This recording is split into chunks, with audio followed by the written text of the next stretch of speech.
All right. Hopefully, I'm doing this right because this was a little confusing to figure out. Oh, hey, Corey. I wasn't even expecting anyone to jump in so soon. Hey, I'll wait a little bit just to see if anyone else wants to join in before I guess, get to talking about anything. But how are you doing today?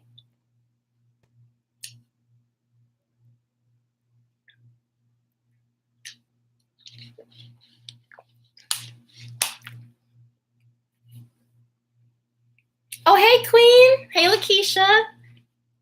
That's good. How was everyone feeling, I guess, over not just the weekend, but also the new moon for those that were, I guess, tuning into that at all? Oh, yeah, I'm so glad to be here live. I was honestly really anxious about it because I just always get anxious because I feel like I never know what I'm going to talk about or if I'm going to make any sense. But I'm glad that you guys are glad to be here. Hey, Jamal. Hey, Aquarian Adepts. Hey, everyone. Been feeling drained? Yeah. I've been feeling that also myself, but also just speaking to other people, feeling drained, also like very physically drained, like just noticing. I guess the way I'm seeing is the people that maybe need to take more of like a slowdown, they're really being forced to slow down because I'm seeing people like, all of a sudden get like really sick or like get really like achy or, really having to stop doing so much. Yeah, super drained, not super motivated to make content. That I can totally relate to that actually because that's really why I really kind of felt going in that I knew that I was probably not going to do too much content because I knew that just my heavy connection to like the Plutonian energy, I already knew like I was gonna feel it, but yeah, I noticed not that I just wasn't motivated, but I noticed it was more like I kind of need to take this time to sit in. Like I can't constantly try and like give out or like do like now's a time to really pay attention and tune in in whatever way that's been showing up for you in your life, if you've been getting sick or like any sort of ailment or any sort of even just feeling that you don't want to do something like that's something to listen to. Oh, hey, Amy. Hey. Oh, hey, Tiffany. Everybody's in here. What? I'm honestly surprised, y'all. I really didn't think anybody was gonna want to tune in, so I'm humbly thankful for this. Right, I've been achy too. Yeah, going to the gym, haven't been able to get there.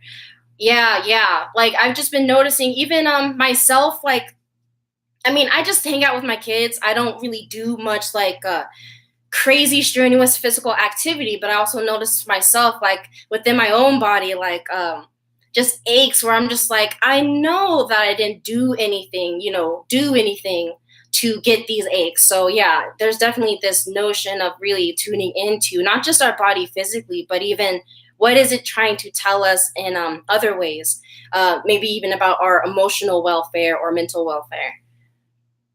You're awesome. Of course we want to hang out with you. I really appreciate that because like I don't have people in real life like that, and I noticed that's kind of just by design. That's really like that's Scorpio. Like I'm Gemini sun, but I'm just so Scorpio moon and Pluto and rising to where I'm just like in my bubble, and it's like to this point where I can't even be like, oh, I don't like those people. I just have to acknowledge like I just have my own kind of vibe and people have theirs. So right, I've been finding comfort in honoring our body. Ooh, hello, Brown Brujita. Glad you could make it too. Yeah, getting in touch with our body. I'm even glad that you even mentioned that because I wrote, or not even wrote, but I just spoke a little bit or put a little bit of words on my Instagram stories about like honoring what our bodies are telling us with even just the energy today. The galactic signature is the red spectral serpent, and it's also a day within the galactic calendar. It's just a symbolic day. They call it the clear signs of Pakal, or I believe it's Pakal Votan, and it's essentially where you can see a strong, I guess, symbolism, whether in your own life or the collective, of that sort of energy. And so when you're thinking about well, spectral is really talking about dissolving. There's this releasing, and this red serpent, it's really talking about what it is within our bodies. What is it within our material, realm, even, that really needs to be released, that needs to be examined, but also, resolved, dissolved, whatever that means for us. Oh, I'm at co-occurring rehab right now, right in the thick of it. Oh man. Oh, but I'm a white magnetic mirror. Ooh, that's very, I like that. I really like that mirror energy too. I really like that. And that's a number one with the magnetic. Mm.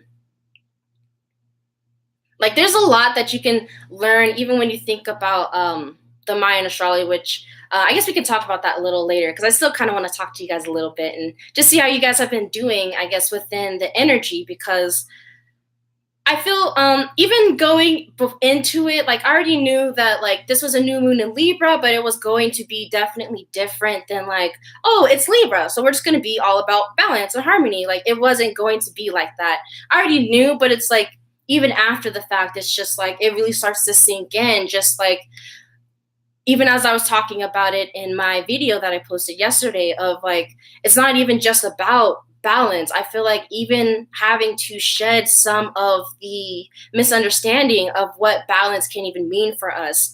So, I mean, we can talk about that, or I guess I can talk about that. But oh, hey, Tiffany, I got both my Tiffany's in here. Yes, we got two Corey's, two Tiffany's. You even mentioned that white mirror. There's all this mirror stuff going on right here. So I'm gonna take that kind of as a even like an omen. I even pull the card, I guess, just have something necessarily, I guess, to start off with or just speak about, because I kind of wanted to know, or I often want to know, like, what is the message that most needs to come through? And so I guess I'll just go into the card. And so the card that I got was Good Intentions. Believe it's mirrored, so you may not be able to read it. But this is from my Galactic Heritage card deck. And I really thought it was interesting, this card, Good Intentions, and really thinking about what this meant. And I'll read the passage, because the passage actually is very connected to this as well. But I think even as I was thinking about, we're really having to re-examine everything, question everything. And this is even questioning what is good and what is supposedly bad. And I think that even with the things that we feel are like, those things are solidly good and those are solidly bad, I feel like there's really having to be this very more honest, very more neutral. And it's really hard for us to be neutral. We have it's not even just our personalities and our ego, but it's a karma. And that's actually what I really wanted to talk about too, was acknowledging karma and really, I guess, demystifying it in a way, because I feel like the way that we can talk about karma is just so much in this like negative way. And it's because it makes, it makes sense to me why it is negative, and I'll go into that, but I really want to read the passage and kind of flow into that too. So, ooh, getting your first tarot deck gifted to you today. That's good. That's beautiful. And I like that's happening today. Like, I really feel like today is just a very symbolic, not even just time, but, Mercury moved into Scorpio, I believe, yesterday as well. So there's just this, as Venus has been also in Scorpio, we're feeling it, but I feel like we don't necessarily become so much aware of like, just how tumultuous and how deep this time can be until like Mercury and the sun start moving in, because that's when our awareness is very much like one-on-one with that darkness. So I feel like we're feeling it creeping in, and everyone's starting to feel it, and we're even seeing it on like a world stage. But I feel things are starting to actually create that friction, create that not even not explosive, but it's just very that potentiality that really happens, that potential energy. That's what they name it, I guess, in like a science, right? So, oh, my Venus is in Scorpio. My Venus is in Virgo. Yeah. And actually, I was just looking. The moon just conjunct was just conjunct Venus a little bit ago. So we're definitely right now even tuning into that energy and really tuning into what it means to be necessarily like in the darkness and embracing the darkness and really honoring the darkness for what it is and our karma ultimately, because it's not that it's necessarily a good or bad thing either way, or I'm really indifferent about it, the way that, we all have our different routes of how we feel we want to work with karma. But I feel like the way that we can often talk about it, or the way it's talked about, I guess, in communities, is often this thing that, like, we're needing to get rid of it, and it's something that we don't want. It's inherently bad, it's negative. If anything is karmic, that means it's not something that I want. And it's just, I kind of understand, and of course, we understand where the societal connotations and all the implications and stigmas that we've placed on, our different words and stuff. But when we ultimately talk about karma, and I talked about this, I believe, in another video, and I really look at it more as just the memory bank. It's just the memories. It's just everything that we know up until this moment in time. And, karma is what allows us to have, family, bloodlines. It allows us to have these things that we're able to carry over. And so I feel when people are so quick to be like, karma, bad, bad, bad, I'm just like, really? Are we really going to deny ourselves the honor or appreciation for the things that, necessarily happen to us, or things that we are coming in with, that maybe even at first glance we may feel some sort of separation from, and some sort of dislike or disgust for it. But I think there's just this deep time right now where we're really needing to embrace not only other people, but honestly, embracing other people to me is kind of like the step after you embrace yourself. Because when you're, to me, everything always works best inward. When you work with yourself, when you are modifying or really transmuting, transforming yourself, everything on the outside is going to ultimately not necessarily transform like physically in your eyes kind of way, but the way you experience it, the way that you tune into it, and what it is that you take out of it is what changes. And I mean, we can see that in many different ways when we even notice things that happen in the media or whatever, and everyone has different takes. That's because we all have these different memories, these different, memory banks. So we're like, well, this is how I feel about this because from my past, from my roots. And that's ultimately what we're talking about with karma. It's these roots. And when we talk even, there's this, even part of our subculture where we're wanting to embrace our roots, we're wanting to embrace where we come from. And so that part also comes with embracing the supposedly the negative things, embracing it not in a like hokey pokey, like, oh, that happened but that means it's good.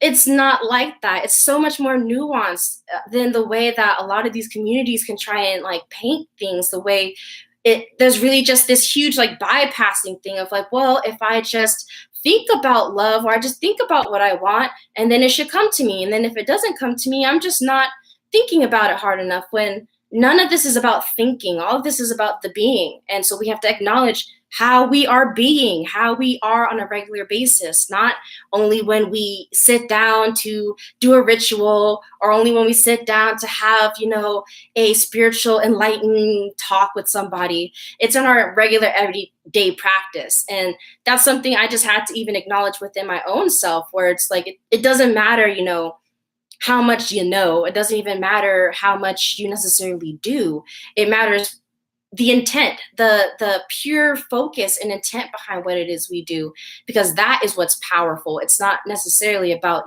just the moving around and constantly doing, or having something to quote unquote show for it. But I'm not even checking the chat. Let me see what everyone's talking about for a quick sec. Oh yeah, birth charts. There's quite a few different sites you can use for a birth chart. I see Jamal Aquarian Adams is helping people out with that. Thank you. How do you find out what cycle your sign is in? Oh yeah, He also mentioned you can use a Planet Watcher on Google. I'm not entirely sure about like apps on your phone because the app that I use is like a $13 app. It's like an actual like chart app and everything. But yeah, there's actually free sites, and there's even sites I believe like Cafe Astrology that even keeps up with like the current transits. If you even just want to know um, where the sun is or where the moon is, and if you're able to have your birth chart, you can kind of just plug those in where those are on your chart, and you can kind of see where it is. If you don't have like all of the gadgets or whatever. Oh yes, and thank you. I'm so happy to do this live. I really put it off for a while.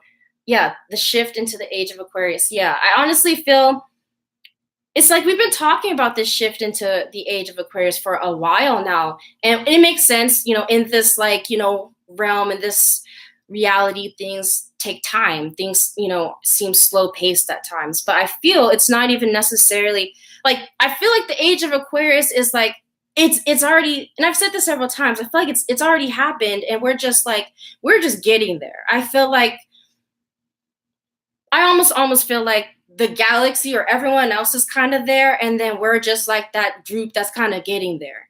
And I always kind of felt that way when I think about the United States and how like we always want to do something different. Like we don't want to join the metric system. We don't want to do anything regular. We always want to kind of go against the grain and be like, no, this is the way, and then we don't want to say anything until it's too late. So I mean, all of this kind of ties into the cards, so I'll talk a little bit about that after I finish checking the chat. Yeah, Death of the Guru. Yeah, definitely. Death of the Guru, complete transformation of the student-teacher dynamic. Like, that whole idea of the separation of things is, yeah, we're not doing it anymore. It's student-teacher, always, in everything. It's, there is no time where you step out of this student process. You're always going to be growing, and you're always going to be changing. That's the one thing that's always constant, and it's one of the things we're having to learn to honor, because things are going to change without our control in this, the way that we're perceiving it. So again, like all of this is stuff that I'm definitely going to get into with some passages from my books and from my cards. Yeah, Astro Theme's pretty cool. Yeah, actually, I think Astro Theme is the one that I've used most recently. I feel like there's something in my natal chart I need to recognize. To be honest, I feel like there's always something. Every time I look at my chart, and I'll like take some time away from it because I'm just doing whatever, and I go back to it, and I always find something new. I always find something that seemed so obvious before, but it should have been seemed obvious, but it wasn't. So if there's something, like I would just look at it, or not even really feel like you have to like find it.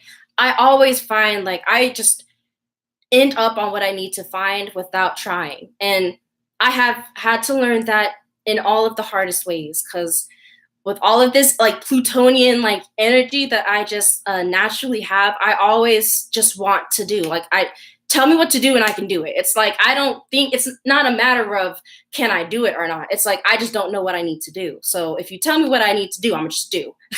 But there's really that's that Mars part, but we're really having to kind of there's this integration of wanting to do but knowing when's the right time, of really tuning into that right moment, into the synchronicity of knowing, because that synchronicity is just so, it's always just so not just miraculous or just magical, but it just always ends up very seamless, or it feels just without effort when we allow it to happen that way, rather.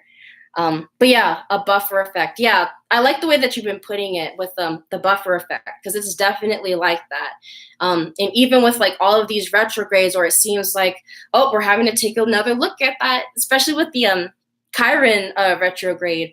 Like, I don't think, because I've really noticed, I mean, some people were talking about it, but we can get so focused on like all this other stuff that's going on, and also just like, why is no one talking about Chiron? Like, I feel like as soon as Chiron really shifted into Pisces, that I was like that. I feel like that's when it really kind of sunk in, at least for me. Like, it really was like, oh, it kind of hit me. Like I was really like triggered in ways where I was like, oh, how come I knew this was coming? And yet it was just so like, whoa. So yeah, there's just this catching up, definitely a catching up process. It's like the US and the hard headed kid. Yeah. Oh, US is the hard. Yeah. Yeah. Yeah. Yeah. I mean, every group, every consciousness, has its, quote unquote pros or cons. But yeah, that's definitely one of our things because we just have that desire to be different. It really was sparked from that desire to break away from the old mold. So it kind of makes sense also when we can get stuck in thinking what we feel is radical is actually maybe it's radical, but not radical in the way that's best serving to us. Oh, I'm still new at identifying stuff. I feel that. I'm actually like really even like letting go of this feeling of I need to be able to identify so many things or like I have to know so much because even just being within this community, even for myself, like I feel at peace honestly with my life. I get triggered. I'm a human being in this experience like everyone else, but like I don't feel like the anxiety that I definitely used to feel even like a year from now, where I felt just so stuck in this survival fear. So I feel like there's just we're clinging to these old ways of being, and we're not really aware of how these ways can be just really habitual, and these ways are really just things we've accepted and just kind of even the belief of like oh everyone's going to die and da da da, and the way that we even frame that, it's just like we're even just changing the way we're looking at death. And I even think that things will start to happen to where the collective's going to have to start looking at that differently. But yeah, triggered shouldn't be a word at all. It is cancerous. I'm not sure what you mean by that, Joe. Would you like to expound on that? But I'm restarting my life in SoCal for the third and final time, but it's good. Restarts are good. And when you're in the middle of it, it sucks. Like, even the ways that I've had to restart my life completely from nothing, and it's like in the middle of it, it definitely feels like, why is this happening to me? But in the grand scheme of things, I feel when we're able to not even just able to get to that place, but when we've um, healed ourselves enough, when we've allowed ourselves to feel the pain, been able to sit with it, but then also able to, look it in the eye for what it truly is, through the other side of it, especially in rehab, right? Especially in rehab. Venus retrograde and Scorpio is the definite. Yeah, it is. It is. Yeah, like it's all about us having to feel uncomfortable. Like if you're uncomfortable, that means good. You're where you're supposed to be. That's definitely how I feel right now. I'll go ahead and read the passage too, because what I even noticed within myself, but also the collective, as we are wanting to change, as we are wanting to do better, right? With this idea of good intentions. How is it that we're able to go about it? How is it that we can actually make these changes? But not just that, but how can we even ensure that they're good for others or even good for ourselves? Astrology is totally fake is one thing I'm saying for sure. Okay, why are you here then?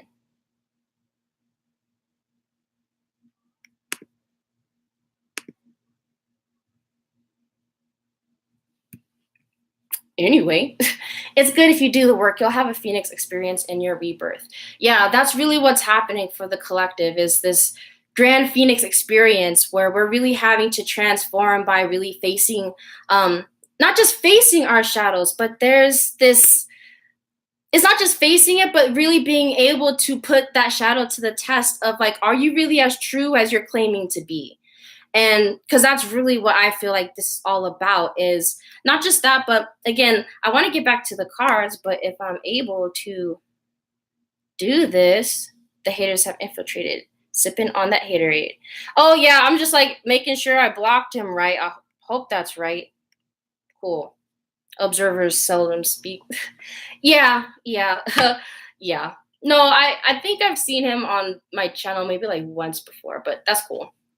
It's whatever. Anyway, back to what I was trying to say. I would really want to read this passage and just really get into the heart of what I wanted to talk about, really, not just today, but in this grand scheme of acknowledging what is really happening as opposed to trying to bypass it in some way, because it's not even about us bypassing or even feeling any kind of guilt or shame in ways that we try to, hide from, what we most need to face. But about acknowledging that we can make mistakes, that the ego is very, very tricky. That's Mercury, all in itself, the trickster, the ability to twist the truth and create a false truth from the truth. That's all about being able to transform something into something different that maybe, not necessarily that it makes it less true, but at least less resonant for us. And wanting to maintain the understanding that everyone has their different perspectives and they're valid. So I always want to kind of maintain that. It doesn't have to be valid for me or you guys or whatever, but ultimately having an understanding that, okay, that can be your timeline, that can be your experience. It does not necessarily have to be mine. But again, back to what I want to say. So what I do want to mention, these cards, what they show here with this Sirius and the past, it's about talking about, specific, star line history that we can kind of bring into this, because understanding that we are all a part of these different star systems is one thing, but being able to see that parallel, I think, is really important. So I'll go ahead and read the passage. The ancient Syrians had very good intentions when they worked on Earth during the genetic projects. But sometimes good intentions are not enough. Mistakes are made and lessons are learned. Good intentions must be combined with foresight, integrity, and humility. This card asks you to look at the good intentions in your own heart and about an action that you may be making and find out how they can be strengthened through honest self-observation, realistic evaluation, and long-term vision. And most importantly, should mistakes be made, remember to forgive yourself. And I really think that's honestly one of the most important parts of this, is remembering to even forgive ourselves. And I'll also read a little bit of this part too.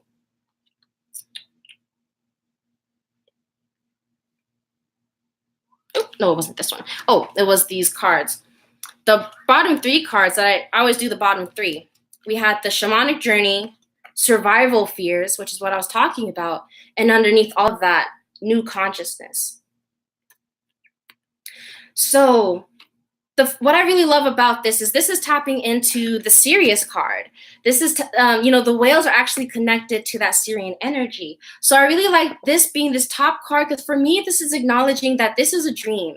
This is not just a dream, but this is a journey that we're going through, and it's real for us, but it's ultimately not anything for us to be scared of. We're really in this shifting of paradigms and shifting of our own realities. We're moving between time and space. Like, we're really skywalking ultimately. When you're going through these deep, transformational, psychological transformations, even at that, we can consider those things shamanic journeys. You don't have to be, deemed, necessarily a shaman, or have particular materials to be going through a very similar experience. So I feel not just that, but that this is even connected to Neptune and Pisces, not just retrograde, but I also believe that this new moon was also in conjunct to Neptune and Pisces. So I also felt like that was really interesting, where we're having to kind of bring in this understanding of integration into this reality. We're having to bring in very non-dualistic understandings into a very dualistic world. So it's going to be hard. It's going to feel tough. It's going to be a struggle and ultimately discomfort for any of us that know how it feels to break a habit. And so underneath that card, what I did appreciate was the survival fears. With this talking about when we feel that something's coming to an end, and we clench onto whatever we feel most comforting, whatever feels most like stable and fixed, something that was not going to change, when honestly everything around us is changing. So we're in this space of wanting to grasp onto something that is stable, when we're having to grasp onto the one thing that is stable yet constant, which is ourselves, which is our own true unique identity, who it is that we are underneath all it is that we've come to absorb in from the outside world, or from other people, or from our experiences, from our karma, from the things that we've carried in. So when we're talking about this releasing of karma and of us coming into this new consciousness and shedding, essentially, I guess, the old consciousness, or transmuting the old consciousness, we're having to come into this space of recognizing that, not necessarily that we don't have anything to be afraid of, because I think when we frame it that way, that we can't be afraid of something, it's just not being honest. It's not validating how it is that we feel in that moment. And again, even when I was talking about that red serpent energy of us acknowledging our bodies, kind of walking away from this, one of the beliefs within our spiritual communities of we aren't our bodies. It's the fact that we're not just our bodies. That's what I feel like we're really learning to come into. It's not about saying we can only be one or the other. Oh, we can only be spiritual, quote unquote, or of the world and enjoying of this reality. That we're working to accept the both, not just accept the both in our outside reality, but within ourselves. That even comes with accepting if we feel we're not where we're supposed to be yet. Accepting where we are, not necessarily as, oh, I need to be content and stuck here, but in seeing necessarily if there are challenges, seeing what are those challenges helping you to do? What is it helping to catalyze you out of, or what is it helping you to see something differently? Really being able to, just as I was talking with Jamal, like in a video game, when you get stuck in a video game, yeah, you can get irritated and you're just like, what else is there for you to do but to continue to look around, for you to continue to observe, for you to continue to say, well, maybe I didn't look at it this way. Maybe I didn't try this. Maybe I didn't do this. And it's about really acknowledging that part, really getting to that part when we're able to kind of get ourselves out of the stuck hopelessness feeling. We can kind of get ourselves even into feeling even anger, even feeling some sort of disgust. That is something as a creative energy that we're able to use to be like, maybe that's not for me. And that's able to be used so that it's guiding you where it is that you're supposed to be. So there's just an honoring of the dark. I feel we're having to honor our unfortunate feelings, of our unfortunate situations and circumstances, not in a way of accepting it like, oh, well, it happened to me, like in what's the word for it, like apathetic, and a very just like, whatever, like Eeyore. That's what came to my mind, like Eeyore from Winnie the Pooh, but more in a sense of let me try to come to a sense of center, of knowing, okay, so I'm in this experience, what is it showing me? And coming from that place. So I'll even talk a little bit more, I guess, about this red serpent energy. And then I'll take any questions then after that, if anyone wanted to talk about anything in specific. And then I want to end it off with just this short meditation. And I guess that'll be it for today. I do want to read these comments from you, Tiffany. On the shamanic journey topic, I would love to hear what you have to say with connecting with and unifying with your multidimensional self. Oh yes, nothing stays the same but change, yet we still try to secure ourselves in the non-change quite often. I've never astral projected or consciously gone to another dimension, but I feel them. It's like a static connection though, not clear in my mind. I actually really appreciate that you even brought all that up, because I think we even can get bogged in. Again, this is back to that definitions. This is back to, well, someone said this, or like we're able to connect to some sort of old karma, or able to connect to some sort of old memory or some sort of past knowledge, when we're moving into something that we have not experienced in this reality yet. So being able to pull from those past experiences can be disempowering when you look at it that way, right? So what I did want to talk about how we can experience the connecting with our multidimensional self. I think for me, I haven't, or I guess I can put it, I haven't. I don't want to say that I necessarily don't, but I feel the same way that I don't experience a lot of that, and I also think that's also for me by design because I'm just already very airy and watery and just very already kind of like flowy. I just feel like if I were to like astral project, at least before this time, I don't know if I would be like wanting to come back or if I'd be like, I don't know. I just feel like I might go crazy. So I think we can experience our multidimensional selves in the way that is best for us, in the ways that are ultimately our higher self, or ultimately, when you look at it, source feels is best for us. Which is us. That's the part that we're having to acknowledge, is that we're not just the player. We are also the observer. There is a connecting of that. There's a bridge forming where we're acknowledging that we are both. That we are not a victim necessarily. Or back to that analogy about how we're not just not the body. It's not that we're not the body. It's that we're not just the body. That the body is a beautiful experience that we wouldn't. I know that I would not choose it unless I had felt that it was fruitful or serving for me. And that's what I honestly feel for myself when I acknowledge it. And even if we acknowledge the good that comes, it seems it's a struggle for us to acknowledge the things that feel sucky. And so we're quick to be like, well, that's not God. That can't be source. That's separate. That's something outside of God. Like that's really that part where we're really having to work out of coming back to this new consciousness of connecting to our multidimensional selves, acknowledging all of the parts of us, which I feel is having to acknowledge that for me, connecting with my multidimensional self is speaking with my family, is going to the grocery store and interacting with someone, or it's not even just with people. It's when I'm watching a TV that deeply connects with me, or I feel a heavy resonant message, or I'm connected to that in some way. For me, that's connecting to my multidimensional self. That's me connecting to a different part of me.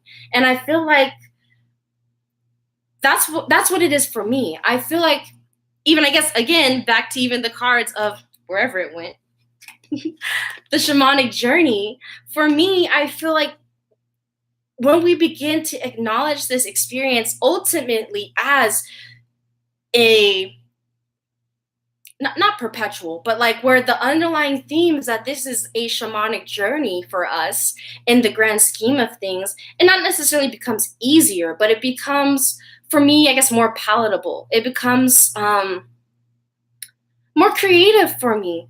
Like I shared with Jamal, as I'm saying, that's an awesome way to look at it. Like I always tend to look at things, or I have been looking at things as games, or even as the movies that we make, or the songs that we create. I start to see how life really is art, how it really is this grand play that we get upset sometimes about the parts that we have to play, but there's parts that we have to play because we all play all of them. There is no, for me, because this is all for me, this is not like absolute truth, but for me, there is no like that person's a narcissist and that person's a light worker. Like it doesn't, for me, it doesn't work that way.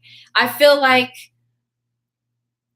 that's how it often feels when we continue to wear these masks. We want to play just this one part, or we only feel comfortable in this one part. And that's not just because of us, but that's also just because, again, of the conditioning, of the habitual telling of ourselves of, well, this is right and wrong. And that definitely served its purpose.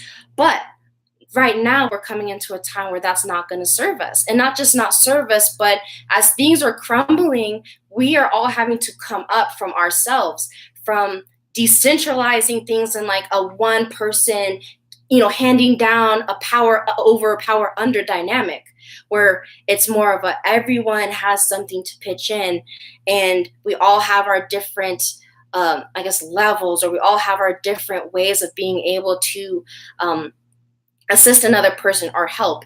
And that doesn't have to be in like some grand overarching crazy idea or accomplishment. Again, as I was talking about, it happens with my everyday connecting with people. It happens with being able to talk with you guys. Like, I mean, I'm sure to another person, they'd be like, oh, you've got 9 people in a live. You're not doing anything. You're not. But for me, this is something. This means something to me when we're able to connect. And not just that, but everything always starts from somewhere. And it's being able to start from the seed. We don't ever want to start from the seed. We always want to be able to just be the flower. But we have to be able to acknowledge that the seed is honorable too, and that the soil that the seed has to sit in is honorable too. But we can't keep picking at the soil or trying to push the soil aside to be like, no, you can only get some sunlight. No, it doesn't work that way, right? So in acknowledging the ways that nature works and tuning into our earth and tuning into our experience, we can see the ways in which nature harmoniously works with itself, even if it seems like people are tragically losing a life. Even when we look at it, within the animal kingdom of, someone needing to eat another being. And ultimately, we all want to not have that sort of, I guess, balance even within our animal kingdom. But it's about acknowledging what it is all ultimately showing us, instead of being like, well, that's bad, I'm upset about that, when it's like, no, we ultimately needed that. Some part of us called that in so we can learn something.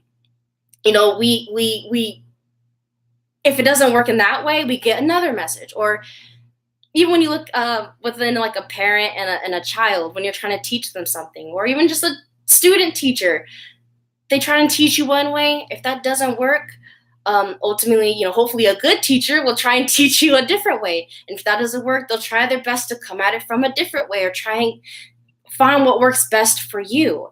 And so even with connecting with our multidimensional selves, that works for us with what works best for us. Some people, it works best, like astral projecting and connecting in that way. That's what works for them. I feel like for me, and I feel not just for me, but for a lot of us, it's more serving for us to connect more internally, noticing more in our local or our more like nuclear environment, instead of seeking so much outside, when again, all of it is really within ourselves. The way I see it is that it's universe within a universe within a universe within a universe. Like, I see myself as one unit, and then I have my family, we're a unit, and then we're in an apartment complex, so that apartment complex is a unit. And you see what I mean, how we can go and go and go and see how the universe is like that. That's the way that I see it, even with like tapping into our multidimensional selves, is eventually we're able to connect and connect and connect, and then we're able to really expand ourselves to be able to connect more.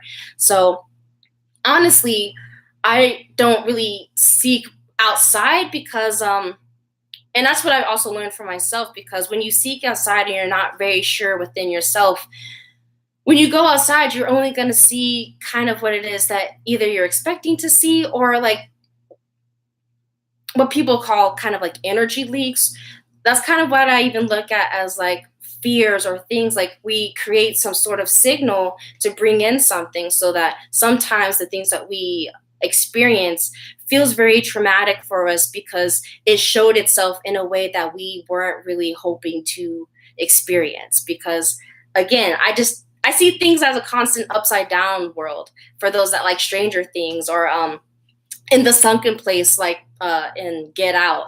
I feel like we're really in this place where we think we're free, but we're not. Actually, we think that we already think that we're not in the sunken place, but we are, and we're having to acknowledge that in one level. Oh, Tiffany. Oh, but energy reading and work, tarot, and other divination methods, spirit communication make me feel a little more conscious. Still static though, connection with what feels like another domain or dimension. No, yes. Didn't mean to sidetrack so much. No, you're not sidetracking at all. That completely comes into what I was saying of, yeah, even energy read, all of that stuff, that's tying into ourselves. But that's ultimately because deep down we feel that we feel a connection. It's all about our belief, because that's what works for us. That's even karmically, when we're talking about karma, and I can even speak for myself. I haven't been working with tarot very long. I haven't been working with, I guess, these material like tools very long, I guess, compared to other people that may do like readings and stuff like that. But what I did notice was I came in with that karma. I came in that's karma. I came in with this knowing where I was able to pick it up, and I realized just it was easy. It was not easy, but it was just like it just felt like there was this part of me that was coming over and taking over, like riding a bike and just realizing, oh yeah, I do know how to do this. And that's even what all of this is about, even as we're shifting into the age of Aquarius, as Jamal Aquarian Adams was talking about. That's kind of that transformational, having to like that tower moment, that even that bird having to be pushed out of a nest moment. It's, you don't really know what you can do until you do it. And a lot of us, many of us, have to be forced to, or we wait until the last minute, not when we're already getting the signs, not when we're already being shown in many different ways. So all that to say, I guess, even as I close it out with this passage and the meditation, that it feels really rough and very triggering. And even when it feels like we've gone through it all, or it feels like, okay, it's done. Okay. Because I noticed that even myself, because I guess that's why I stopped mentioning it as purging, because I guess there's this notion of like, oh, there's this purge, and then after this it's gonna stop, and then we're all gonna be fine. And it's not. Nothing is necessarily that way, because nothing's linear. So it's always going to be in this weird sort of flux. But in this particular like time of even starting from the beginning of this year up until what I feel is going to cover, several years, it's going to be a whole bunch of upheaval, within our own lives, but also, on the collective stage, whether this is in our local communities or whether this is, a grand global sort of collective shift. But it's starting to get dark out here. So let me go turn the light on real fast.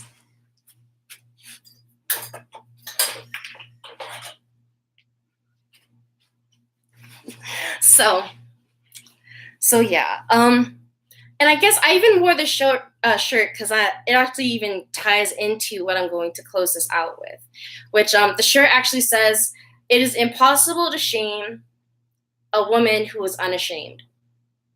And personally, I have a personal reason for wearing it, but tying it into the collective, whether you identify as a woman or not, I feel that we're having to really even release the shame of feeling these emotions, of even getting angry, of, feeling depressed at times, or we're even having to really let go of that, because I even think this is important I just realized, I believe it's Mental Health Day, or like World Mental Health Day. And so I believe that even ties into this. Like, there's just a lot of this where we're not wanting to be honest. Like, we're wanting to maintain these facades, not even necessarily just for other people, but it's for ourselves. We swear, and again, this can be even triggering for some, but we swear it's other people that are making us feel that way, when it's ultimately ourselves, because there's a part of us that may agree. There's a part of us, or that voice that's like, yeah, they're right. Oh yeah, it's because it reminds you of something. It reminds you of something you've experienced, or something tragic, or something that really traumatized you. And so again, I feel like, even as we're talking about on Mental Health Day, of acknowledging what it is that we're going through, and not necessarily just talking about it, because I know that's often, one of the easiest things that we can start to do is just be able to speak our voice, to be able to let the emotion out, and not necessarily being so focused on what's healthy for other people, but just letting it out at the very least, letting it out, because keeping it in only hurts yourself, and it hurts your body, and it hurts yourself externally. And again, all of this is about shedding everything. And I feel like this has been all over the place, but that's really what I feel like it's about. Like, there's just so much we're having to question everything, because the ego, again, the ego can play the game. The ego can definitely, meet you and be like, well, it a good person, or if you're of love, then you wouldn't feel like you need to do this, or you wouldn't, and then we can start to feel some sort of shame because we're not perfect in that way, right? Because, oh well, I wasn't doing what a supposed light worker or what a supposed good Samaritan is supposed to do. Like, there's just all of this, I feel, where we're having to just acknowledge all of that. And I feel through that, we're going to start to be able to acknowledge and accept other people, because we're going to be able to start to see ourselves and other people more. In the ways that I even can see it in people, where it's like I can start to see even the people that I have an argument or a frustration with or disagreement with, when I'm able to meditate on it, or I'm able to come from a higher understanding. I'm able to see the overarching story of how not only we both came into play, but how we both are going through things. We're both through stories, and we're both playing it out just in these different ways. But yeah, again, all that to say, I really want to close this out and not make this too long. And I guess ultimately, before I even go into this, I'm again thankful for all of y'all that tuned in. And I know I can feel like I talk a lot. And I mean, for me, it's I get very nervous, honestly. I don't even know if you can tell, but I'm sweating. I'm very nervous, and just wanting to make sure that what I'm saying or what I'm wanting to express is coming across well, or that I'm not jumbling and fumbling over my words too much. But yeah. Oh, I did not even see all the rest of these comments. I'm really trying to have my spirit guides help me find my car keys. Oh, I didn't even see that. It's so it's so funny though, because even when it comes to like asking for help and stuff, because again, like, people meeting me right now, this is not the face of Jasmine you would have really met. Like, I was just way more worried about the what if, and this could happen, and it's not that there can be, again, there's a healthy listening to of our ego, and that like more animalistic, or like what people even refer to like the reptile part of our brain. Because I mean, newsflash, we all have reptilian within us. Like, this whole idea that there's like this one bad posse, and like I'm not going to get into that in this live, but I digress. All this to say that we're really having to kind of almost like not even just tune off, but we're having to like turn off those instincts in a way, where we're really moving out of this like fight and flight mode, and moving more into not necessarily just a freeze, but it's more of a freeze where it's like frozen, because that's honestly the only way that we're going to be able to try and assess the situation and be able to respond. And getting into what responsibility for me now means, it makes sense of being able to respond, not react, being able to act from choosing differently, or choosing from intent, instead of choosing from a habitual pattern, a karmic pattern, or whatever it is that we're carrying, or whatever it is that we're here to work on, or whatnot. But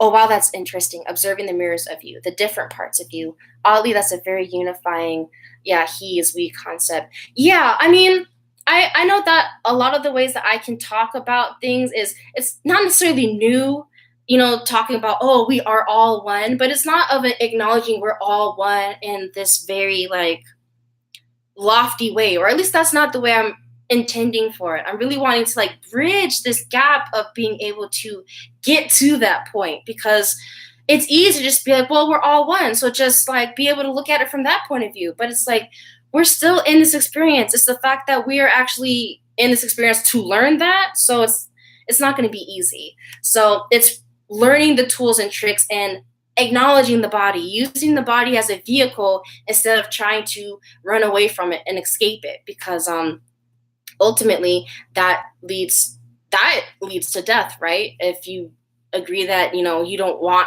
to be a part of this body, and you die, or if you want to die, or not want to die, but ultimately what you see what I'm saying is, when we're so much wanting to release this body, we're wanting to just like float away, when it's like, no, there's a meeting of the spirit and the material to create the third.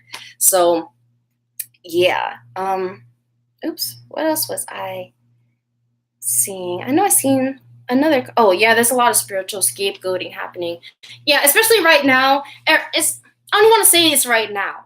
Honestly, it's something that's always been going on. It's just now people are being able to speak on it more, or they're being able to find the language to talk about it in a different way. Because honestly, I had felt this way not even that long ago, when like you can even see the way things get painted, and it's just, for me, I guess it's been instinctual to see like both sides think the same thing. And I've been imploring people to watch that Netflix movie Extinction, because I felt like it hit the nail on the head so much about like this like space invasion and people coming in to like take over their land. And I don't want to spoil it or anything, but it was just like really amazing how like, because there's, there's even that idea or concept or belief or whatever. I don't know if it's true or if it'll happen, but the idea that aliens are going to come and take over or like create some sort of like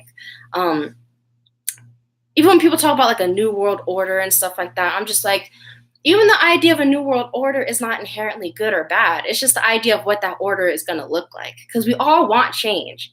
So that's where I'm just like, we're having to acknowledge the common ground of things instead of being so quick to react from a place of like our old knowing of, well, we were told that this is supposed to be bad, or we were told that this is supposed to be bad, even when it comes to talk of like angels and demons. But again, that could be a whole nother talk, because I could talk about that for a minute. I'm over here trying to reach out to some mystical plane, but I feel like my intuition is definitely from a higher place. Exactly. Exactly. I think even Mike, like those of y'all that even watched The Peace Dealer, he was talking about this. He was making it a parallel between like Spider-Man, where he was trying to figure out how to like, get the web to go out, and he's like doing all these crazy like extravagant moves, right? And then he realized it's when he's just like, oh, and it just happens because it was instinctual, but it was yet it was there. That's a karmic imprint in a way, where you're able to absorb that DNA, absorb that imprint, and be able to shoot that web. But again, I just want to close this out about even our intuition, the way we pick up on things, that is from a higher place. That's where I just feel like in a lot of ways we focus on like what did they call them? The sentiences, like, the clairsentience, like all of those, and focusing on being able to like perceive, all of these outside things, when for me, I've kind of always perceived things more as myself, and the things I come into as myself, as opposed to like, oh, I channeled this from a specific entity. For me, it's like it came from my source. It came from me. It came from my being. And us being able to acknowledge that, but like step into it, because there's like this power dynamic, even again, back in our communities, where like we want to look at, these ascended masters and whatnot as like higher and lower in terms of like superiority, when it's like, that's not even how they would want us to look at them. So it's because that's not the truth. So I always want to come from things from the ultimate, like not ultimate, but from what is ultimately true outside of the dualistic way, and being able to incorporate that, so we're able to kind of, again, bridge that gap. But you guys are thank you so much. I'm glad that this was resonating with you guys and whatnot, because yeah, I mean, I was, even as I knew I wanted to do this, I was just like, what am I going to talk about? Am I going to be able to give something that's even worth listening to? And I guess I shouldn't even be focused so much on that, because I really wanted to do this because it's fun for me, and it's fun for me to like talk with other people. And it's really just a part of me acknowledging my, I guess, power and my truth, because honestly, I can be very meek and very just in my corner and not wanting to share, because, everyone has so much what I may consider more extravagant gifts to share. And I feel like, if anything, I hope that me just talking and being able to share with you guys lets you know, like, whatever it is that you are desiring to do, or not even desiring, but you have always wanted to do, or whatever it is that, gets your passion just burning, whatever it is that you could do, and the time flies by and you could care less. When you enter that timeless mode, like, those are the things you should be doing, because that is what gets you out of that such stuck 3D. Getting into that mode of forgetting what the time is. That's a good thing, even though it doesn't really fly when we've got these 3D appointments. But yeah, I digress. I keep saying I mean to get to this passage, but I mean to get to it now.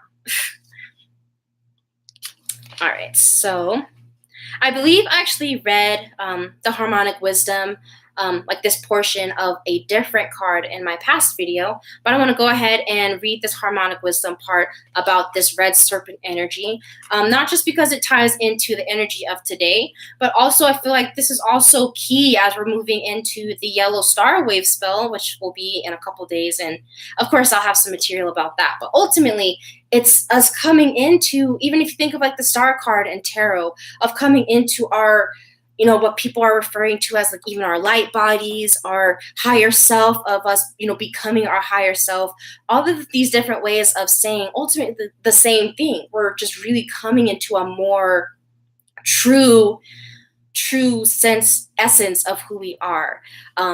And not just saying, well, I'm just this body and I'm just this player, or even looking at like, there's this God or this being, or even if you don't believe in something outside of yourself, of seeing that there's no way that you can, not necessarily just control, but a way that you can shape your experience, since you can't necessarily like change the entire world in a very physical like sense, if that makes sense. Yeah, you told me. Yeah, if you're a yellow solar star, definitely tune into these 2 weeks for the yellow star wave spell.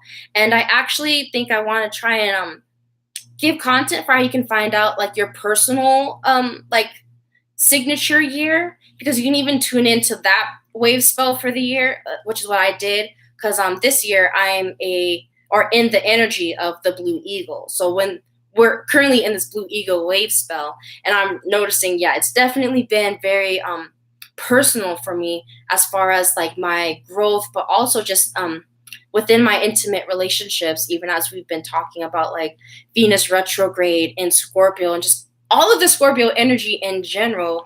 And then you have the inclusion with the energy happening at the nodes, and then Uranus playing a key part in this too. There's a lot. So, and definitely, definitely tune into those 2 weeks, Jamal.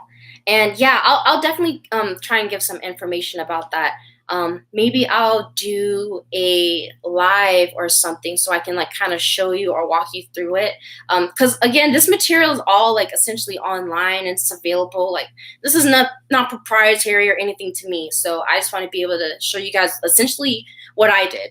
So, and for like a millionth time, the passage. So the harmonic wisdom of Chichon, because that's the serpent, is tempo, the rate at which a given piece of music is played. This rate of natural unfoldment is found in the tempo set by the intrinsic nature of each organism. Every living thing has an internal clock, a natural rhythm of spiritual unfoldment, much like that encoded in a seed. The natural timing for the dance of the Kundalini serpent is as unique as the timing for the opening of any blossom. In musical terms, Chichon represents the harmony of the fifth, which contains the paradox of resolution and point of departure.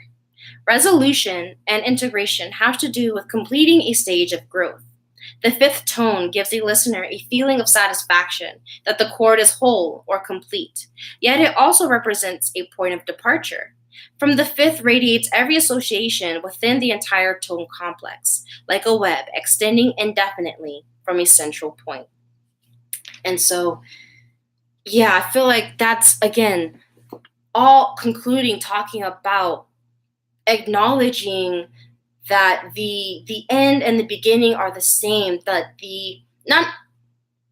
not necessarily the same in this experience, but that it comes from the same prism. Even when you think of like a prism of light and you think of the color spectrum, all of those colors come from or can come from, have the potential to come from that same source. And so it's being able to, again, return to the sense of potentiality so that we're able to create anew instead of thinking we can just put band-aids on top of band-aids and dream further into our dream. Really being able to come out of the dream in some of our ways and being able to wake up and realize the parts that we play, that we are in control in a certain extent, but not just in control, but it's a co-creation, it's a co-production. So yeah, I actually did want to close this out just with a very brief meditation because what actually happens within the galactic calendar, there's a designated day, which is Wednesday, every Wednesday, as the Rainbow Bridge meditation for anyone that may want to do it from wherever corner of the world that they are. And it's really to help for us, again, to connect again to this sense of wholeness, of completeness, of source. So it ultimately helps us to, I guess, elevate, if you want to look at it that way, from wherever you are. It's not necessarily about determining what it is that we need and then bringing it in, because many ways, again, the ego can be tricky. And it even reminds me of is it genies that they say where like you got to be careful about what you wish for because wording is everything, and because you said it, it doesn't necessarily mean that. Like that's definitely, I feel like, what it's about. So this Rainbow Bridge meditation it's very simple. It's really, again, about returning to the center and bringing ourselves almost in this infinity sign within ourselves. So I'll go ahead and lead it, and actually want to point a candle so you guys don't have to stare at my face, or you don't have to look up at my face as I meditate or anything. You can have a candle to look at. I actually have a green candle for this activity because I mean, pink can be related to the heart as well, but for me, I feel like green can definitely be connected as well. So if I can, or I'm not sure if it'll let me flip it, but what I can do is just tilt it so you can see it.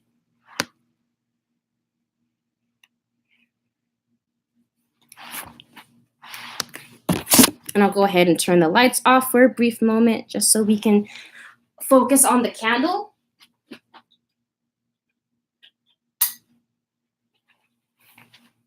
All right. So as long as everyone is comfortable and ready, if you would like to participate, just get yourself comfortable. You can lay down or sit down. There's really no like set asana or any posture that you need to hold, but kind of just want to make sure that it's comfortable as always. All right. And so as you find a comfortable position, bring your focus to your breath, just coming to a natural breathing rhythm, not needing to really focus on any certain inhale or exhale rhythm, just coming to your natural breathing rhythm. And as you do that, you can visualize yourself inside the earth with your heart as the center of the core of the earth, if that makes sense.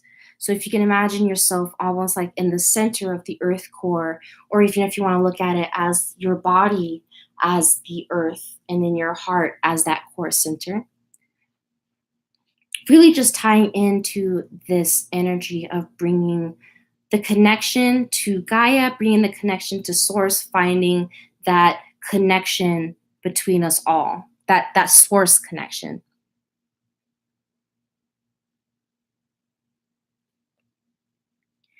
You can also put your hands on your heart if you prefer that.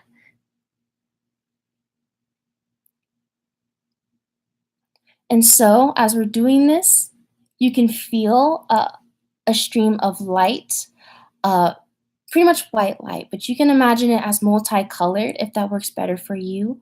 But really wanting to imagine like a multicolored or just an all encompassing colored light coming in through your heart and extending through from the top of through to the top of your head as well as the bottom.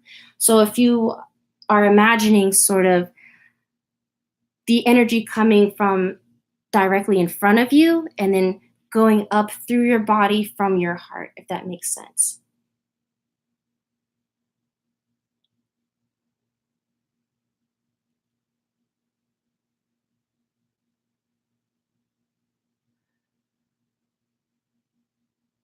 Allowing the multicolors to fill your body.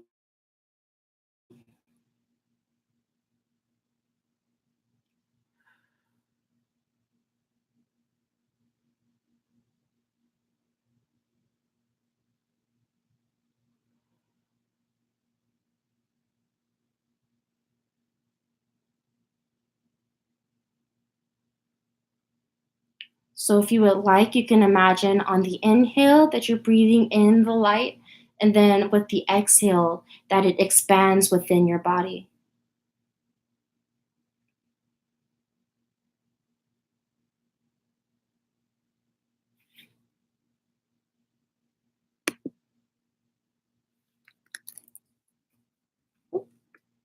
Make sure my camera's still on. Great. Great.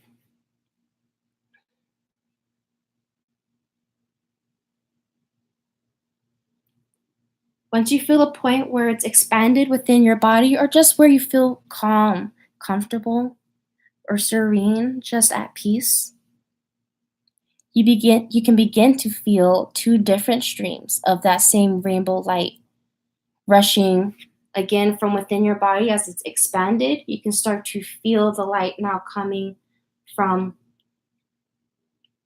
connecting those lights almost again as a circle. So as that light came in from your heart and it expanded through your crown chakra as well as through your root chakra, those loop back again to the center of your heart.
If you do start to feel any sort of like tingling sensations, that is okay and it's normal.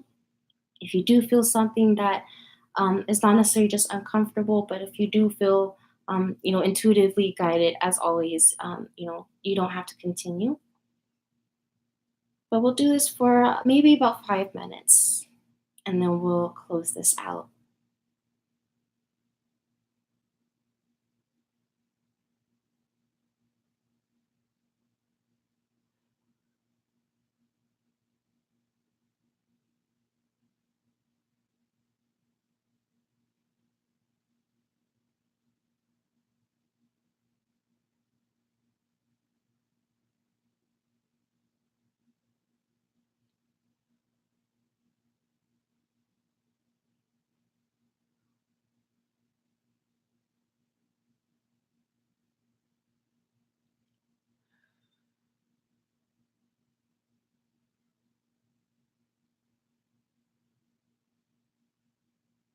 Continue to take deeper breaths if possible as you breathe in the light. And as you exhale, you can continue to imagine that light is exhaling through the root chakra, through the bottom of your tailbone of your spine, as well as through your crown chakra. I apologize. And then again, coming back to the center of unity, back into our heart.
Okay. So from here, you can kind of go from like a backwards from the count. So you can go ahead and obviously continue your breathing, but as we come out of the meditation, you can begin to see the rainbow light, at least the connection, the initial connection that we made to the rainbow light, begin to disappear and come back to the present moment.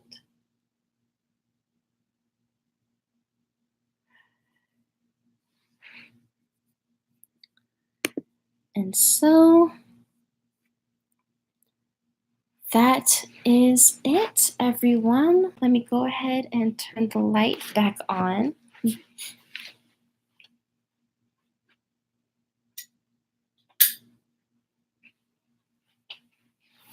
And so that is pretty much it. So that concludes the meditation as well as my very first YouTube live. So I guess I can say that it went pretty well, and I'm really happy with how it went. So, and I do hope that you guys enjoyed, and that not just that, but that oh, I've got a message, and that the meditation not only maybe brought some sort of peace or wholeness, some feeling of completion. When I meditate or do things like this, I have involuntary twitches. Yeah, that's normal. That's the body trying to not just catch up, but really being able to move with that energy. Really, it's just a higher energy in our bodies trying to meet up to be able to work with it. Thank you. I look forward to more live videos. I do too. Again, I was just really nervous, and there's always like that nervousness that comes with the first time for anything. So again, I appreciate you guys being here and holding the space for me to spend this time with you guys. And again, I hope that this was a little bit illuminating, or even brought some sort of clarity or understanding to some of the shifts that we're going through, as we're really having to release some of the things that we believe to have been a complete truth, when really it's oftentimes our fear. And I believe there's a popular acronym with it being false emotions appearing real. And coming from that place, we can really understand that our shadows are ultimately these challenges. And referring again back to the game idea, when we are fighting a boss and we're ultimately having to fight this opposing person, but in the game there's always a way. There's always a way, not necessarily just out, but there's a way to conquer and a way to transcend. And that doesn't happen by walking away from it or by us continuing to bury it. Scorpio does not play that kind of game. So yeah, I hope that you guys are having a great, rest of the week, and just have a great rest of the night as well. So yeah, I will definitely be back with some more lives, and as I just continue to flesh out the content with what I want to do with my lives too. So yeah, thank you so much, guys, for being here for me. And oh yes, Brown Brujita, I'm so glad that you feel more relaxed, because that's really what I wanted to do, was just kind of really bring us just to a center. As I've been talking about, just really bring ourselves back to center, back to a unity within our own personal source, which is connected to, divine source, connected to the divine all. So yeah, you guys yes, have a blessed night, everyone. So bye, everyone. I really looked forward to doing this, and I'm glad that it turned out well. So until the next one, good night, everyone, and much love, many blessings.